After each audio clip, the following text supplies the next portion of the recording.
नमस्कार। नमस्कार। आज हम एक दिलचस्प विषय पर बात कर रहे हैं।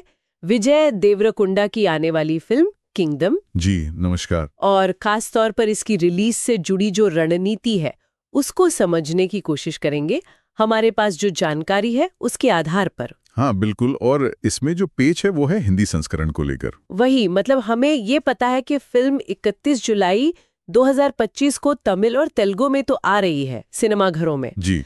लेकिन बड़ा सवाल ये है कि भाई हिंदी संस्करण क्यों नहीं आ रहा थिएटर में। आज इसी पहेली को सुलझाने की कोशिश करते हैं। हाँ, और यही पर मामला थोड़ा पेचीदा हो जाता है। जो रिपोर्ट्स हैं वो तो यही कह रही हैं कि हिंदी संस्करण सिनेमाघरों में रिलीज होगा ही नहीं।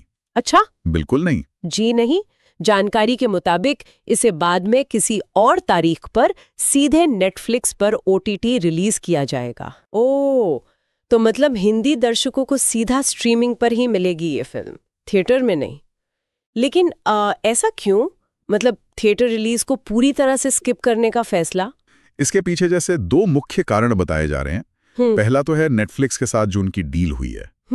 ऐसा कहा जा रहा है कि अगर हिंदी संस्करण थिएटर में रिलीज होता तो नेटफ्लिक्स के साथ जो उनकी एक एक्सक्लूसिव OTT विंडो वाली शर्त है ना। हाँ, वो एक्सक्लूसिविटी वाली बात। जी, उसका उल्लंघन होता। मतलब शायद नेटफ्लिक्स ने एक तय समय के लिए फिल्म को सिर्फ अपने प्लेटफॉर्म पर दिखाने का अधिकार लिया है। समझ गई। तो नेटफ्लिक्स डील एक बड़ी वजह है, और दूसरा कारण आपने कहा दो है। हाँ, दूसरा कारण थोड़ा प्रैक्टिकल बताया जा रहा है कि हिंदी भाषी क्षेत्रों में उस खास रिलीज विंडो के दौरान शायद पर्याप्त संख्या में स्क्रीन्स मिलना वो एक चुनौती हो सकती थी। अच्छा, स्क्रीन्स की उपलब्धता भी एक मुद्दा था। जी, और इसके अलावा ऐसा भी लगता है कि निर्माताओं ने शायद आर्थिक पहलू को भी ध्यान में रखा है।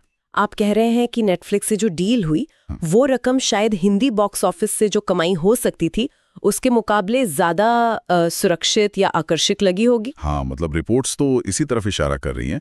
शायद नेटफ्लिक्स डील एक ज्यादा पक्का और फायदेमंद सौदा लगा होगा निर्माताओं को, क्योंकि हिंदी थिएटर रिलीज से कितनी कमाई होगी ये थोड़ा अनिश्चित रहता है ना। सही बात है। तो ये दिखाता है कि आजकल कैसे फिल्मों का डिस्ट्रीब्यूशन सिर्फ बॉक्स ऑफिस पर निर्भर नहीं है। ये जो स्ट्रीमिंग प्लेटफॉर्म्स हैं इनके साथ होने वाले सौदे भी रिलीज की पूरी रणनीति तय कर रहे हैं। तो इसका मतलब निचोड़ ये निकलता है कि अगर किसी को किंगडम बड़े पर्दे पर देखनी है तो 31 जुलाई से या तो तमिल या तेलुगु संस्करण देखना पड़ेगा। बिल्कुल सही। और हिंदी में देखने के लिए नेटफ्लिक्स पर इंतजार करना होगा। जी बिल्कुल, और ये स्थिति ना भारतीय फिल्म वितरण के बदलते हुए मॉडल का एक साफ उदाहरण भी है। कैसे? कि अब बड़ी बड़ी फिल्में भी अलग अलग भाषाओं के लिए अलग अलग रिलीज का रास्ता चुन सकती हैं। ये पूरी तरह से बाजार की मांग और जो कमर्शियल एग्रीमेंट्स होते हैं उन पर आधारित होता है। यहाँ एक सवाल और उठता है मेरे मन में।